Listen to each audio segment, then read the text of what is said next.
RT. Welcome back to Nick Lenz's Comic Corner, Classics. This is episode number 2183 and Doubleshot number 2177. Now, I have basically a trade of issues featuring both sexy ladies. First up we have is Harley Quinn Volume 3 Verdict. I had a bit of a tough time trying to get this in another store besides Barnes & Noble, but I got my hands on it. And of course, this is going to be the third to last year to collect issues from Stephanie Phillips' run for Harley Quinn. Why? Because she's no longer the writer of the book. And I believe the next book is supposed to come in August. I think that one goes to issue 21. So I'm presuming that the very next trade afterwards probably go from 22 to 27. That's my guess anyways. This book contains issues 13 to 17 and and a short story from Harley Quinn 30th Anniversary Special. These issues also noteworthy for being the final issues that Riley Ruspo does for the series. And you're thinking, really? Oh yeah, really?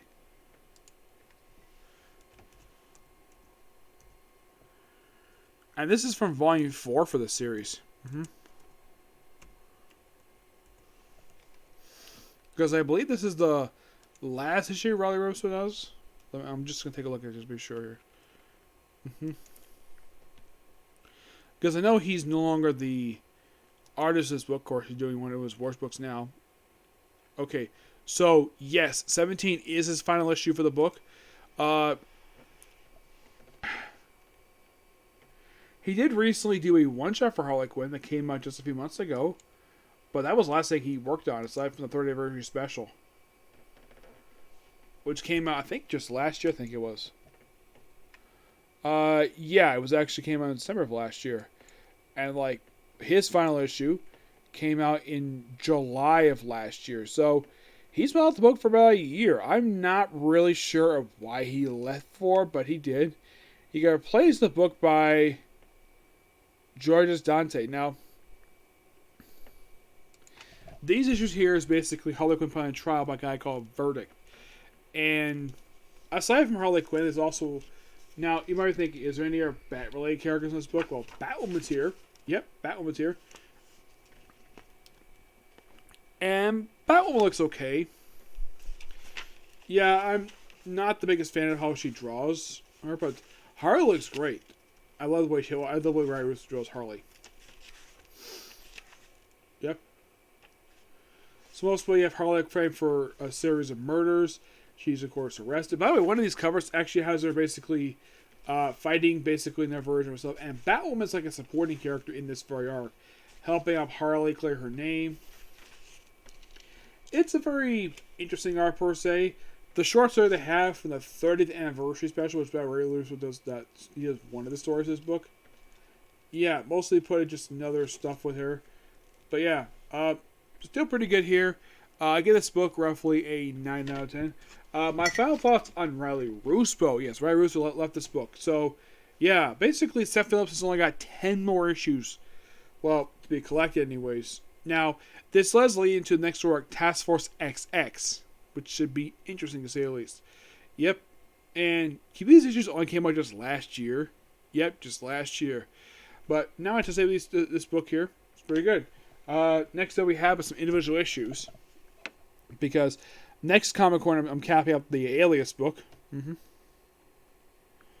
First up we have is issue number 10.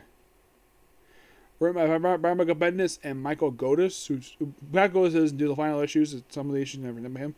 Mostly put in the case this issue, you see his gorgeous artwork. And this is one of those things that I'm not a really big fan of. It's almost like this is just lazy work. And it's the only issue of this whole series like this, where we have characters popping this gorgeous artwork, and we have text on the side of the page. This is actually one of a couple comic books I've heard like this, where we have the text for every single character saying what they say, but just kind of follow the artwork. It's like it's supposed to kind of story with Jessica Jones, but the whole thing with her doing that, it doesn't feel right for the fact that it is. And by the way, this issue was skipped from Volume 10 for Volume 2 for some reason. I don't know why. Next up we have is The Underneath, which is featured appearance by, of all people, Maddie Franklin. And you're thinking, Nick, who is Maddie Franklin? The third Spider-Woman. Also, you're going to love this, she is J. Jonah Jameson's niece. Well, via his marriage to Marla. Yes. But yeah, she's basically related to J. Jonah Jameson. And you know the strange thing is about Maddie Franklin? Did you know when she died, Jameson was never informed that his niece was killed by Craven Hunter's wife? Yeah, all these years, Spidey has never told him. Even after Jameson found out that Peter Parker was Spider-Man, Peter still doesn't tell him for some reason. I'm like, really, Peter? After all this time, you don't bother to tell him that in fact his niece is dead? Of course, as we reunite with her in the Silk book. Yeah, most of the book just have Jessica Jones just hanging out at a convenience store, just taking out a criminal. And then Maddie Franklin shows up at her apartment. Yeah, this is her driving my girls. She of course doesn't know. It's like, you're not, like, here's the thing. When she thinks of Jessica, she thinks of Jessica Drew. Now, here's a fun fact. I may have mentioned when I did this review, usually the first view of this one. Originally, Jessica Jones was not supposed to be in this comic at all. Originally, the plan was to have Jessica Drew here, but plans changed, and of course, he created Jessica Jones, which would be quite nice.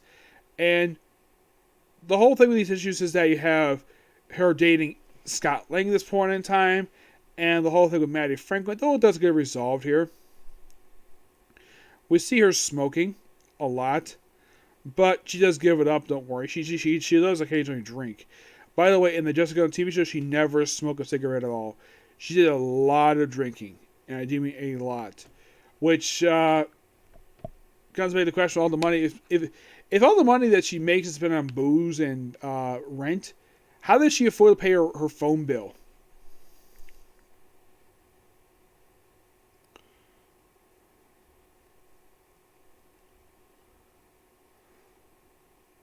Yeah, and then we have it where we have Jessica finishing have a round of sex with Scott Lang for reasons. Of course, goes back home. Yeah, this relationship ends with the final straw. I'll get to the next comic corner. And there's a reason why the relationship ends. So then she's called to meet some guy here. And of course, that's her constant swearing. Yeah, 17 is not much of an issue per se. 18. Which is part 3 of the storyline. Yeah, more Scott Lang basically there.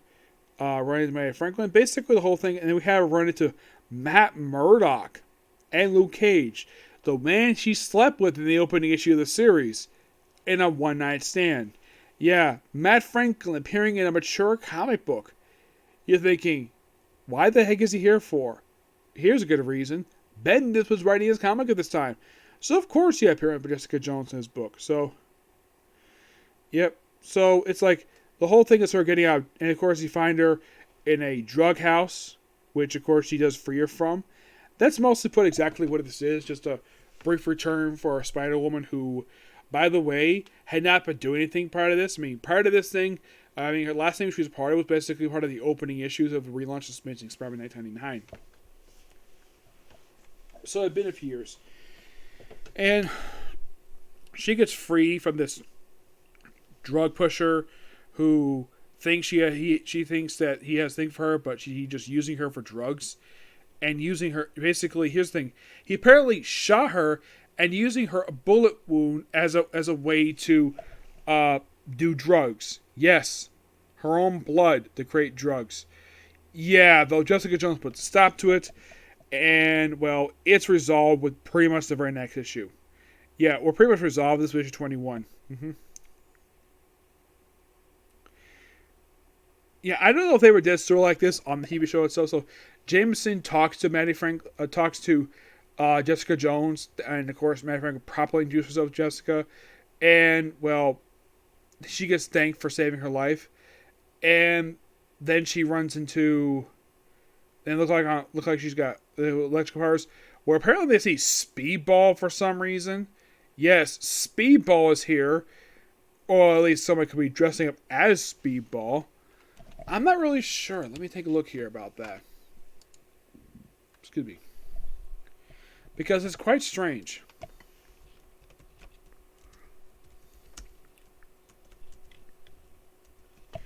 I mean, is it Speedball?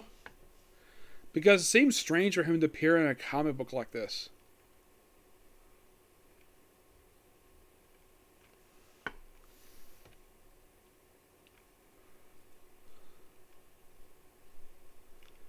Oh yeah, it is him. Interesting. Not sure why he's here for.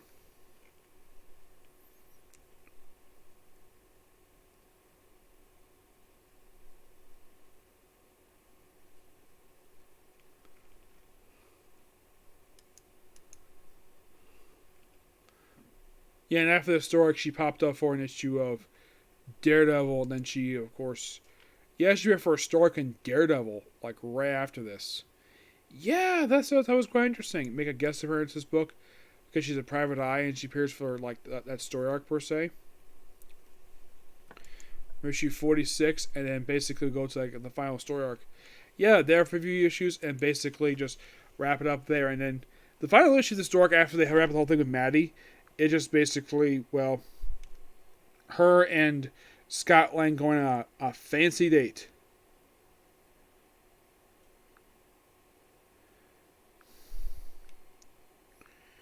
Yeah. So then we see appearance by the Defenders. Yes. And we switched artists for the final issue.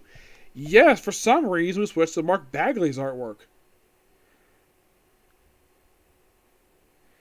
Though it's a dream sequence, but I'm thinking the Defenders.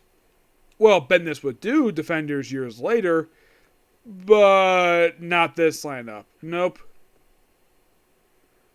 But it's just a dream sequence. But it seems strange though. Yeah. So you can definitely say, yeah, Bendis has wrote the original Defenders for like one issue. Yeah. And of course, with the Speedball, Freeze Mary Franklin, and of course, well, the story is completely resolved by the very next issue of the series. And, well, the very next story will be wrapping up this particular title, which I'll discuss that in the very next Comic Corner. But in the case of the issues overall, 10 is okay at best. Best thing about the issue is the artwork. I'm not a fan of the whole writing the side thing. This story arc for it features Maddie Franklin. I think it's actually a pretty neat idea to feature Maddie Franklin in this book. But you might be thinking, did she do anything after this book wrapped up? Well, excuse me. So, by the way, she was actually featured. Okay, she did have her own solo book prior to this. Yes, which actually ended just, let's see, December 2000, must be like October. And she appears in this story arc here. This is like about a little over 2 years, basically 2 years later, that she appears. Also, Clay Quarterback in these issues. And after this story arc wraps up, she later appeared in The Loners and was part of the whole stuff with the Grim Hunt. And then she got revived for Silk for Clone Conspiracy, and she got killed off pretty much in the penultimate issue of that series. Yep.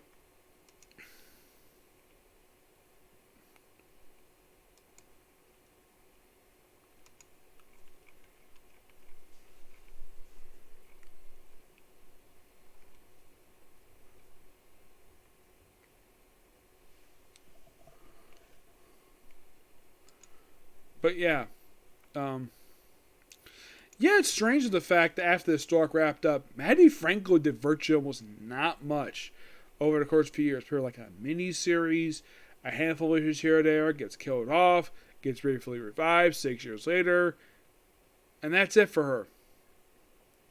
It's like there was so much hype going into Maddie Franklin. It's like Marvel just didn't care about this character at all. Nope. At least Bendis cared to feature in a freaking story of a series. But it seemed like everybody else got a chance to write her.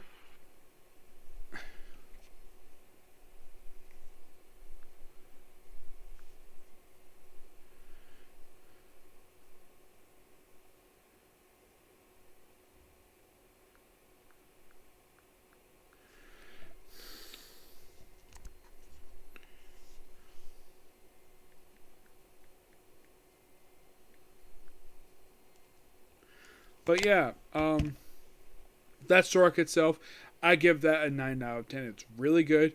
It is interesting, though, for the dream sequence to include Mark Bagley, but Mark Bagley back for Final Story Arc. And here's the thing about the fun fact of Final Story Arc. We actually debut something that would actually show up in the pages of New Avengers. What is, you might ask? Find out next Comic Corner, okay? Next video. Bye.